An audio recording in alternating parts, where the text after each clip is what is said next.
पश्चिमी उत्तर प्रदेश के तिलवाड़ा, साकिन और सिनौली में खुदाई हुई तो भारत गौरवशाली महाभारत का नगर चमक उठा।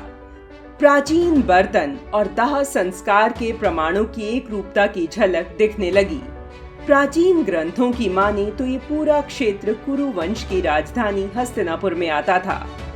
महाभारत से लेकर रामायण और वेद जैसे प्राचीन ग्रंथों में इसका उल्लेख भी है। बागपत के तिलवाड़ा साकिन गांव में उत्खनन से 4000 वर्ष पुराने रथ का पहिया मिला है, जो तांबे की परत से ढका है।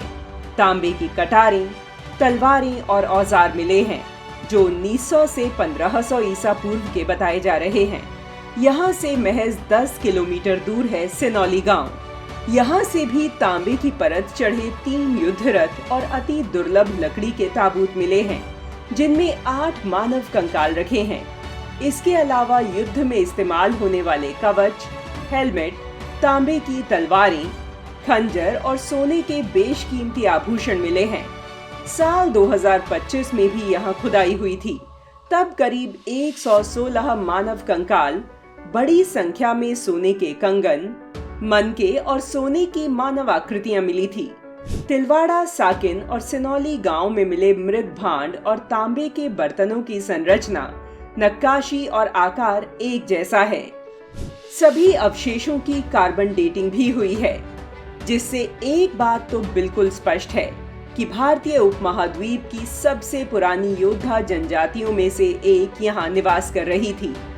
और ये लोग प्रवासी नहीं, अपितु हड़प्पा सभ्यता से अलग संस्कृति वाले स्वदेशी योद्धा थे। ये भी स्पष्ट है कि वैदिक युग के लोग अत्यंत कुशल कारीगर थे। धातु पिघलाना, ढालना और लकड़ी पर तांबे की परत चढ़ाना उन्हें अच्छी तरह आता था।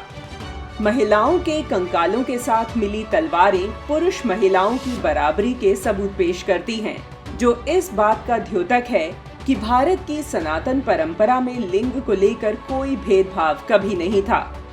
गंगा, यमुना, दोआब में पुरातात्विक स्थलों से मिले ये पुरावशेष वामपंथी इतिहासकारों के फैलाए झूठ की पोल भी खोलते हैं और इस भ्रामक धारणा को पूरी तरह असत्य साबित करते हैं कि आर्य विदेशी आक्रमणकारी थे और वे अपने साथ रथ और हथियार लेकर आए।